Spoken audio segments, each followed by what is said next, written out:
Salut et bienvenue tout le monde. Ce tutoriel est sous thème épuration des eaux usées. Avant d'entamer cette vidéo, n'hésitez pas de vous abonner sur Ingénierie de l'eau pour être mis au courant dès qu'une nouvelle vidéo est postée. Donc, une introduction d'abord, simple et rapide. L'homme utilise de l'eau dans ses différentes activités. Cette eau a pris usage que l'on appelle aussi effluent. Et polluée, on dit alors qu'elle est usée ou encore brute. Différents types de pollution. Pollution domestique, la pollution industrielle, la pollution agricole. La pollution domestique provient des utilisations quotidiennes de l'eau à la maison, par exemple eau de toilette et des lavages.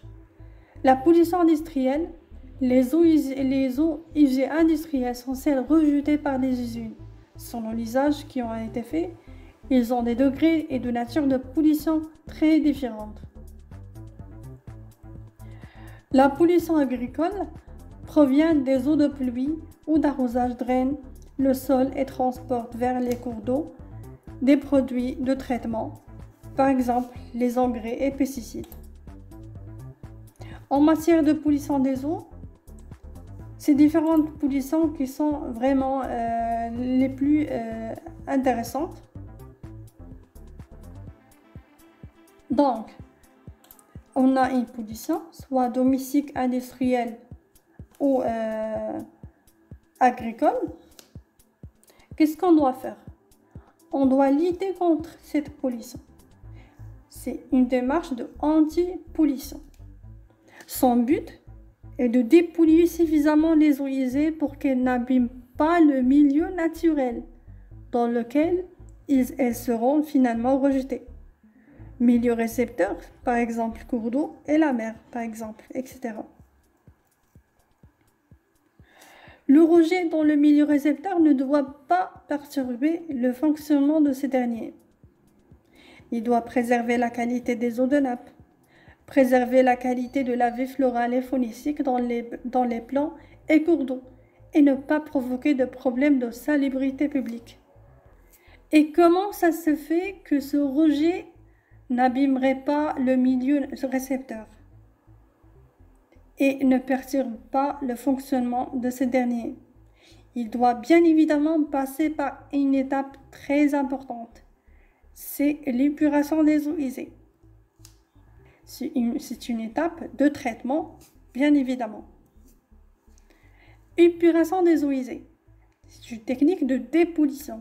L'épuration des eaux est un ensemble de techniques qui consistent à purifier l'eau, soit pour recycler les eaux dans le milieu récepteur, soit pour les réutiliser, par exemple dans l'arrosage, par exemple dans les terrains de golf. À votre avis, pourquoi épurer les eaux usées? On va répondre à cette question en comparant entre autrefois et aujourd'hui.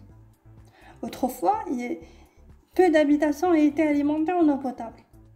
L'habitat plus dispersé qu'aujourd'hui et la population des villes moins importantes engendraient de faibles rejets d'eau usée qui altèrent peu l'environnement.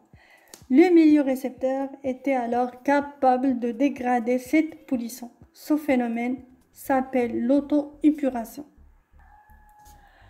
L'auto-épuration est le processus biologique par lequel l'eau présente dans la nature, dans les rivières, zones humides, les lacs, etc., se nettoie elle-même lorsque la quantité de matière polluante qui est rejetée n'est pas trop importante. Et aujourd'hui, l'homme a créé des réseaux de distribution d'eau potable afin de les desservir, cuisine, toilettes, salle de bain, et consomme également beaucoup plus d'eau dans le cadre de ses activités commerciales, industrielles et de loisirs, etc. La concentration de l'habitat, bien évidemment, ou de ces activités engendre une production d'eau usée nettement plus importante et plus chargée en pollution. Alors, les résultats. De ce fait, des réseaux d'assainissement ont été mis en œuvre initialement pour des motifs d'ordre sanitaire afin d'évacuer les effluents des zones agglomérées. Mais le milieu récepteur n'étant plus capable à lui seul de dégrader cette pollution, la réalisation des stations d'épuration est devenue indispensable.